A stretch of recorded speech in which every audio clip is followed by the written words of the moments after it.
start on burning mouth syndrome? How like Burning mouth syndrome is an interesting one because it's not something, I don't know about you, but it's not something that I came across until actually working in the histamine industry, which, considering I worked in clinic for many, many years, is quite interesting. Like, I don't know anyone in my day to day life that has struggled with burning mouth, but since working in histamine, like, we get messages and calls about it all of the time on like the histamine forums. It's constantly being spoken about. And yet, the hilarious thing is when you actually look at the definition of burning mouth syndrome, and it'll always say, we don't know the cause, but there's no association between histamine and burning mouth syndrome diagnostically. Yet anyone that suffers from it and knows about histamine will like absolutely swear on their life that there is a link. so everything you said there is completely the exact same where I've come from it as well, right? The way I found out about burning mouth syndrome was when actually someone called me, this lady, she was so lovely, absolutely lovely, and she basically talked me through her like chronic pain, because it is chronically pain, right? And when she messaged me about burning mouth syndrome, she's the one that told me. She was like, Dilly, did you know there's a strong link between histamine and burning mouth syndrome? I was like, what do you mean a link between this and this? Like, this makes no sense. And so I started looking. I said to her, I was like, can you just lead me to it, and I'll go do some research into it, right? So I just kind of went off, and for about, I would say about a week and a half, maybe, I think I just buried myself in like learning about burning mouth syndrome. And for the life of me, I still can't understand like how we're not talking more about MCAS and histamine with it in like the pharmaceutical market. There's not a lot of like research around burning mouth syndrome though. I feel like Yeah. even in the like medical industry, it's not like a very well established or well known condition. I think it's one of those things that have just kind of come out of no, I mean, we know it's not nowhere, but come out of nowhere in the last few years that people are really struggling with, but there isn't a lot of data to kind of go on No, yeah. clinically. It's, they say that if part of it comes out, like I was reading a couple of forums where people like talk about taking antidepressants. So antidepressants is a big thing in there, like gabapentin, for example. And it's weird. It's like, this isn't psychological, but for some reason, like it's being portrayed as psychological, and I don't know why. Right? Like I haven't got burning mouth syndrome, so I don't know. I'm just, this is just like my interpretation, but I feel like it's a bit like gaslighty, and like anyone who's watching this video's got burning mouth syndrome. I'm using that term, like, so I'd love to hear your kind of comments about it. But I'm like, this isn't psychological. What makes you think it's psychological? Because are you saying that this person, it's all in their brain? And that's what a few of the people in the forum were saying, was like, they prescribed me this SSRI, and because they said that there was really good feedback in SSRIs, but it's not on the claims. It's not a claim for it. But I mean, there's a few things in what you said there. I keep laughing because I remember when I was kind of in and out of the medical system going through my health issues, something that was always thrown at me before I eventually got what I do think was the correct diagnosis is like, oh, it's probably psychosomatic. And it was always like, when you clearly just had no idea what was going on, instead of being honest and saying, I'm actually not sure, let me see who we could refer you to, you do something which, in my opinion, is even more damaging by saying, oh, it's probably psychosomatic. Because to say that to someone who's already in a vulnerable position, and I'm saying this with the knowledge that actually psychology can play a massive role and there is a psychosomatic element to a lot of conditions. But to just bluntly kind of say it's almost the cruelest way of dismissing someone's symptoms. And when that's coming from a place of such authority as, a doctor or like, a specialist, a clinician, a health practitioner, That's such a blow to an individual. But anyway, I digress.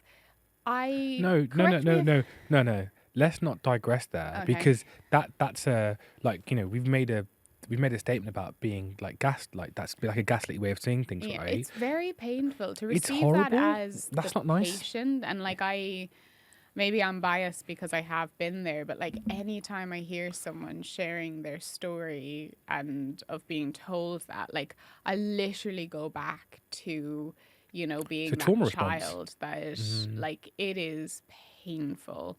And I'm sure people react differently to it. Um, but it almost puts you in a place where you start to feel guilty for your own um, health issues. 100%. And that's a separate thing from what we talk about sometimes, where it's like, yes, you have to take responsibility for your health, but that doesn't mean that you should be put in a place where you feel ashamed or guilty for feeling unwell, because we all go through periods, even if we do take responsibility, we all still go through periods where we have greater health and we have some issues, and it's a cycle of life. um Because but there's no yeah. such thing as, like I would say, what health means to you is what it's individual. What Mm. you deem as healthy is an individual story, because for some people it Mm. might be flexibility, for other people it might be muscle strength, for other people it might be something else. And Mm. it's like, the thing is, when you look at, and I that's the digression from what you were saying, or just adding to it, but it is, and I think I feel like if anyone's got a story about the SSRIs, please do share them, Mm. because Or being told yeah. that you're kind of using the term psychosomatic as a means to dismiss you. Yeah, it's interesting. I think it's Mm. worth just understanding what that person's come to. You know But what's also sorry, sorry go on. no go, No, go on. what's also interesting is because I think a lot of people are aware that SSRIs are traditionally used and were created for mood disorders. And SSRIs are prescribed a lot for additional conditions or other conditions. They're not always prescribed um, Off script. for like depression or anxiety or things like that, because they can actually, particularly conditions that have a pain aspect, they tend to be very commonly prescribed in that role. And so when you said SSRIs are commonly prescribed for burning mouth syndrome, from my clinical perspective, I immediately thought, oh, yes, that's because the main treatment, I mean, it's not really a treatment, but the main approach to burning mouth syndrome is to manage the pain. And so they're probably prescribing some of those SSRIs. I know they often prescribe lidocaine, which is like a topical pain reliever, but they're like from a clinical perspective, they're probably thinking about the pain pathway. But if you think about it from the patient's perspective, if you're being told, oh, it's not a recognized condition, or there isn't really any evidence showing what drives it or what causes it, it could all be in your head. Let me give you an SSRI. As the patient, I'm taking that as, oh my God, you think I'm crazy. I am causing this pain for myself. This is shameful. This is regretful. You know, I need to be ashamed of this.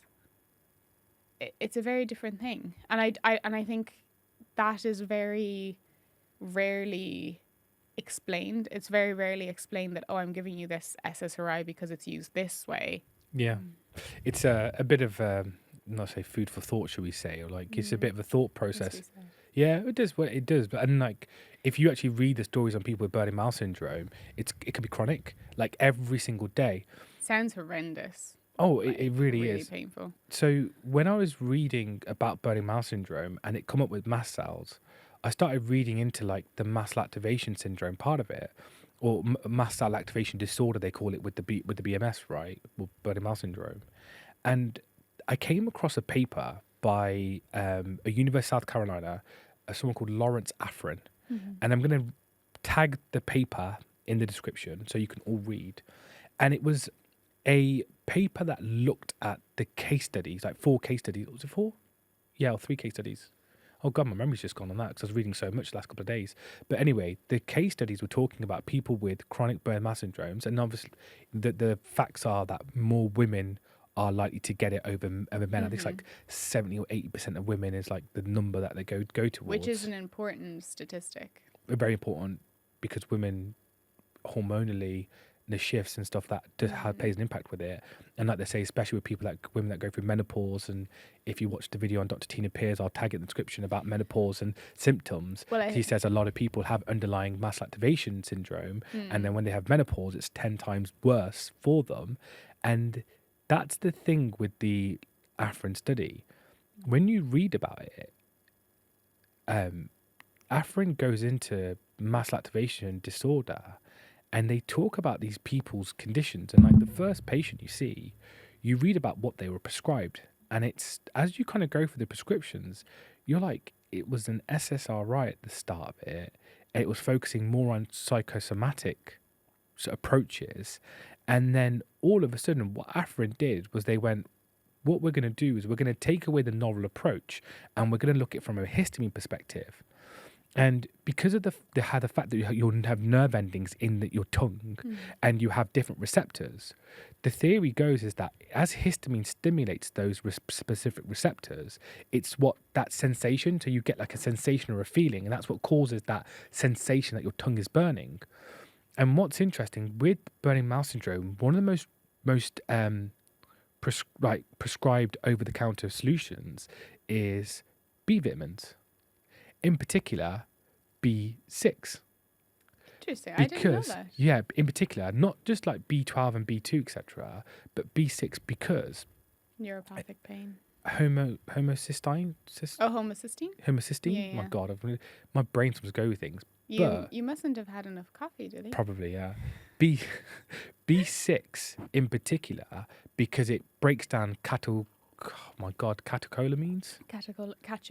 Catecholamines. My God, I swear my I got brain. you, babe. It's fine. So catecholamines, basically, that B6 is needed to help break down the amines, which includes things like serotonin, dopamine, and in particular, histamine.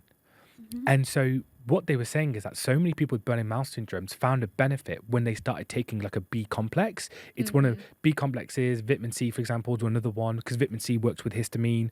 So it's interesting. And where Afrin kind of looked at it was, Afrin said, right, if we know that B vitamins do this, what happens if we prescribe an antihistamine, in particular histamine 1 receptor antagonist, which works on blood vessels? What would happen? And they said, for example, the first case study that I read, the woman went from a pain threshold of 10 out of 10 to a 1 out of 10 in the space of a day. That's incredible. Just from an antihistamine. Because what they did was they turned the receptor off. Yeah. However, and you know I love a however or a but. I love a but. I was going to make a joke there, but I shouldn't. Yeah, I was don't make a joke. Are you going to go there? Okay. But if you continue reading, the minute the person came off the antihistamine, the symptoms went straight to a 5 and they returned. Because what does an antihistamine do? Tracy, what does antihistamine do? It blocks the receptor. It blocks the receptor. So you're not feeling the pain and you're not feeling the symptom, because that's what, by the way, burning mouth syndrome is considered in some allopathic ways a symptom. It's turning off the symptoms so you're not feeling them. But the minute the antihistamine wears off, and by the way, these people weren't given just one antihistamine. They were given like a combination of laurotidine with fexofenadine. So they're given the two main of them. The person's symptoms disappeared and they were like, oh my God, I feel better. Amazing. And the thing is, the way that it was portrayed was that if the person took the antihistamine, their, what's it called? Not life, what are they using in clinical trials? They say the person's quality of life, the QOL, the quality of life is improved. And because their quality of life's improved, they can eat, they can drink, they can have those foods and stuff. But realistically, what the study was done, is as impressive it was just a plaster over what the root cause actually was. Well, it's like you are improving the quality of life because, to reduce those symptoms even temporarily, so you can eat and drink and live with less pain. but it's not actually helping long term. You know, it's not even addressing the issue. It's just kind of almost like a superficial improvement in a way. I don't know how to word Well, that. the way I'm going to do it is this, right? So I'm going to tag the Afrin study in the description that people can read it. However, there's a couple of things that, and there's a couple of other links I'm going to put in here for studies that I've read. And, if anyone's got any research they want to send across for us to read about burning mouth syndrome, we'll definitely do a follow-up video on this. But I've realised that, in my opinion, guys, this is just my opinion, folks, my opinion is this, right? It's an immune dysregulation, and I'm very confident on that. So it is my opinion, but I'm very confident in it. There is evidence to show that, I think they said that there's one study that said that when they gave people vitamin D, they saw a 17% improvement in people's symptoms. Because what does vitamin D do? It regulates the immune system. It's one of its main factors of what vitamin D does. Outside of rickets disease, which everyone pipes on about, and bone health, it's for the immune system. Second, an antihistamine, I would definitely be looking at trialing. That would be because the antihistamine with burning mouth syndrome in the community groups is quite commonly used for immediate results. Yeah. So I think if because it's immune dysregulation, I would definitely be looking at using an antihistamine and trialing it just for that symptomatic relief. I would definitely be looking at B vitamins, in particular B6, because the research on B6 and supporting the pathways in breaking down those neurotransmitters, i.e. histamine, is great. But please, activated B6. Always use activated B vitamins. Just putting that out there. Well, I think if you're okay with doing it, tag a product a B vitamin product we would recommend. The third thing is Toxaprevent. Get a histamine binder, because it's interesting.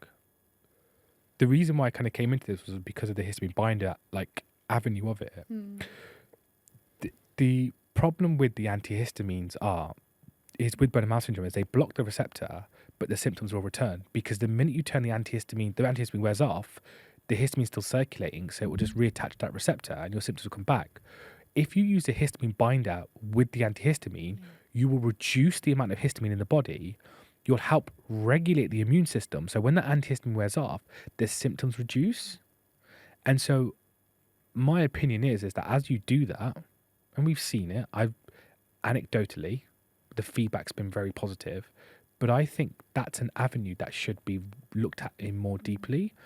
And so for anyone with BMS and for anyone in the allopathic arena, please stop telling me that there's no link between mast cell activation and histamine and BMS, because all the evidence points that way. Because all these people that are talking about how they got burning mouth syndrome, it's so funny how many of their symptoms are histamine. Oh, I had acid reflux.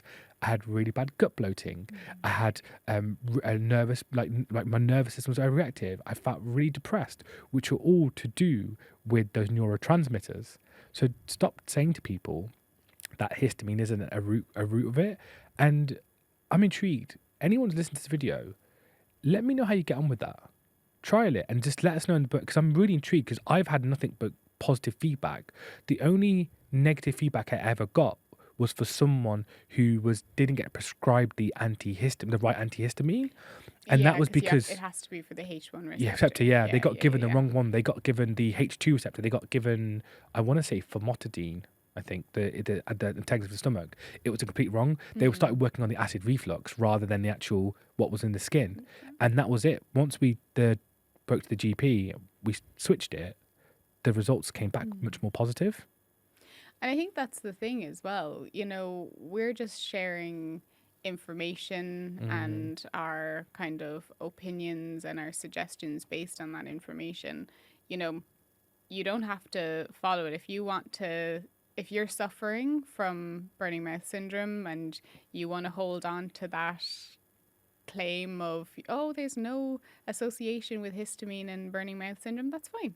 Don't do what Dilly said. But if you are struggling and you're looking for a solution, why not give it a try? Like, where's the downside? Give it a try, see if it works for you. Yeah. And you know, yeah, Yeah, I'm excited to hear the feedback. awesome. Thank you. Thank you.